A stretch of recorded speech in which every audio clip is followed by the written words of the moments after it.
Welcome to another episode of Quip Corner's Book Corner. My guest today is someone who I met 2 years ago. Well, join the Quip Corner. Well, you'll see his bio right after this, as usual. And please join us in the Quip Corner. See you in a bit.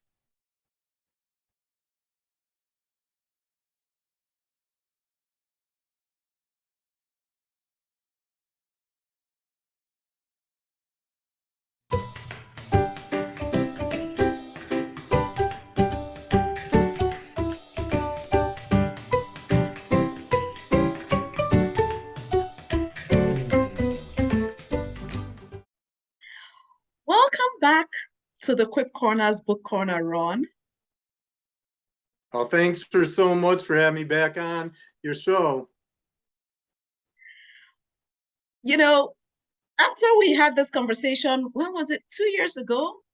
I mean, different people have watched that first interview I had with you talking about your book and, how your parents supported you and things like that. So which book are we going to be talking about today? We're going to talk about today A Parent's Guide to Autism, Practical Advice, Biblical Wisdom. And this was actually the first book I wrote. And what I decided to do is I was going to write each book to cover the lifespan of a child with autism. So my first book begins with from diagnosis to early adulthood. My second book is from teenage years to reaching adulthood. And then my fourth book that I've just finished writing, Autism, Growth, and Transitioning to Adulthood, which the title will probably change because every book I've ever written, I didn't choose a title. And that covers from adulthood all the way to the end. Okay. So I decided to make it kind of a trilogy with my experience with autism. And every book I interview at least 50 well-known people on the autism spectrum and 50 top experts in the world who work in that autism field and share their insight.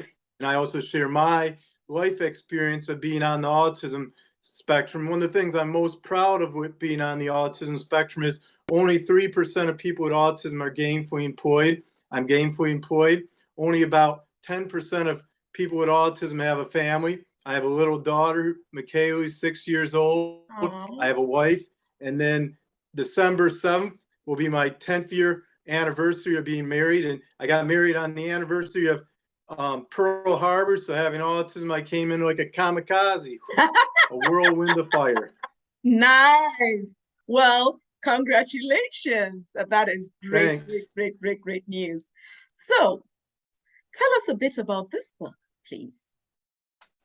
So one of the things I did while writing this book is I interviewed 50 of the most influential people work in the autism field. And one of the interesting things about this book is when I wrote it, I interviewed a man named Gary Marison. He's the top attorney in the world for people with autism and disabilities. And when I interviewed him, he said this to me: Ron, when you're with your book, Parent's Guide to Autism, Practical Advice, Biblical Wisdom, I'm going to tell you the ending of your book, and I'm going to tell you the ending of your presentations. And I was kind of here on my back, kind of stood up, and my ears perked because I was interested. And he said this: Ron, I know you before you even sent me that interview request. Here's how I know you. A few years ago, with a man named Anthony Sturgill, I used your case, Sandison versus the MHSAA, to help him be able to compete in New Jersey past the age limit as a place kicker. And what I found out is that my precedent-setting case for Americans with disabilities in Michigan, Sandison versus the MHSAA, you see, I was 3 months past the age limit to compete in high school athletics my senior year, and I was one of the fastest 800 runners in Michigan, and on one of the fastest 3,200 meter relay teams in Michigan and the United States for high school. And I had to go to the Cincinnati courts right before the Supreme Court to be able to compete my senior year. And Gary Marison took my case and used it to help a young man named Anthony Sturgill to become a place kicker, and then he went on to be able to be a place kicker at a community college playing football. So it was a blessing writing the book and see all the ways God has used my life to impact and be a trailblazer in the autism community. Amen. Wow. Wow, this is great. And, one of the things that I have said to some of the other authors that I've interviewed who have stepped up to tell their story is I always say, thank you for stepping up to tell your story because that helps other people recognize, embrace their own stories and live their lives to the fullest. So thank you for doing that. Oh, Right? thanks. Yeah. Another interesting thing as an author is every book I write, I spend about 1,200 hours researching it and writing the book. So I like to say I've written 4 books, so I've spent over 4,800 hours in research while studying autism and the ways that people on the spectrum can improve their lives and Yeah. helping those families get those resources. Yeah. Okay. So, are you able to read something from your book to us, please? Yeah, so I'll share a story. I Every time I write a book, I don't like reading from it for one Okay. reason. I always hear I hear 3 voices when I read it. I hear my voice as a writer. I Uh-huh. hear the initial editor's voice who I hired to Edit hired it? to edit it, and then I hear the publisher's voice. So I much rather tell a story from my own experience that I wrote in the book because I don't like reading my writing because I'm always afraid they're going to take something out. So I always say this: if I don't read my own books and I know in my heart, I can see the book the way I wrote it. And it's the same Excellent. way with Robert Engo. Robert Engo says he never watches a Freddy Krueger movie because his memory of doing the film and working as a character of Freddy is far greater than if he saw it on the screen. So I kind Okay. of apply that to my way. So I'll tell a great story Yes, from please.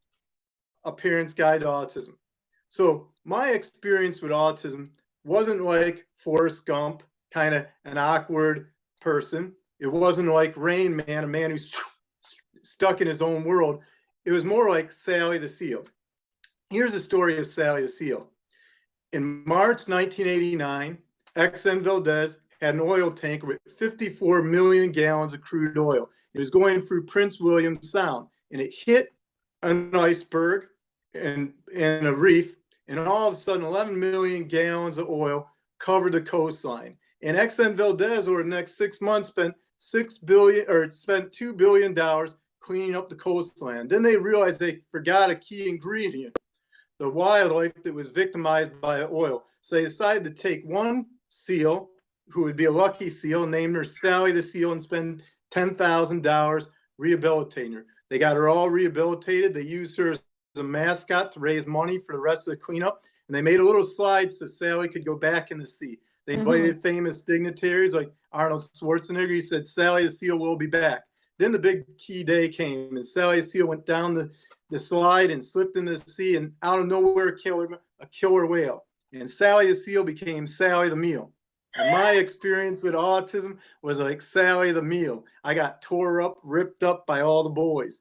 One time, a kid stole a tarantula, put it in a Ziploc bag. Someone dared me to stew up some tarantula stew. So I took a shot put and made some tarantula stew, and bam, I got a black eye. And with learning about my autism, learning how to use my autism to be able to refine it, I've been able to be part of the 3% of people with autism gainfully employed. And I no longer feel like Sally the Meal, but I feel like a success story because of my mom's support, professionals in the autism community, and the families I serve. Excellent. Oh, wow. Thanks for that story. Yes, I think I remember a bit about Sally Lucille from our first interview a few years ago.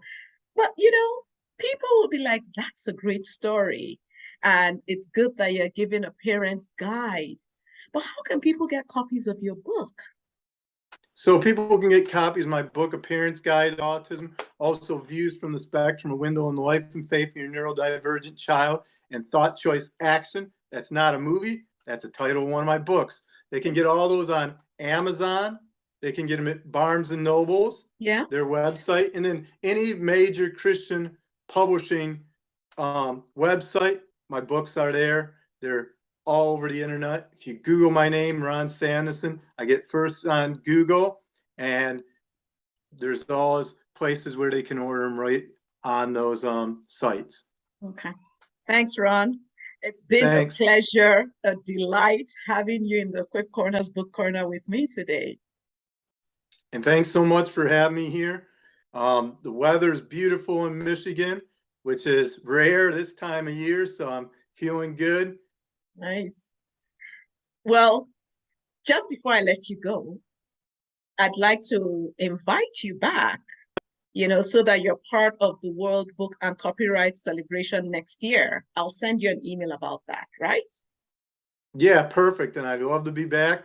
Hopefully by then my fourth book will be out. I'm already began my research. I got 1,200 hours more. I'm going to write on my fifth book. I'm going to do on purpose-driven mental health, how to actively take control, the reins of your mental health and live the best day today. And this is your Excellent. best day. Amen. Amen. So I look Amen. forward to that and we'll stay in touch. Thanks again and God bless Thanks you. so much. God bless you. God bless you. Always so delightful listening to Ron. Like I said, the story of Sally the Seal, I remember it from the first time I interviewed him.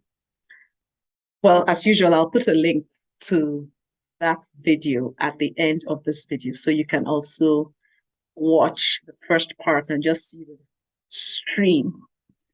I'm looking forward to having him as part of the World Book and Copyright Day celebration next year or some other celebration. Oh, and if you're interested in being part of that celebration and you're a Christian author, there'll be information online somewhere about how you can sign up. Maybe I'll even put a link below this video if I remember to. So thanks again for joining us. I look forward to reading your comments on this video. I know.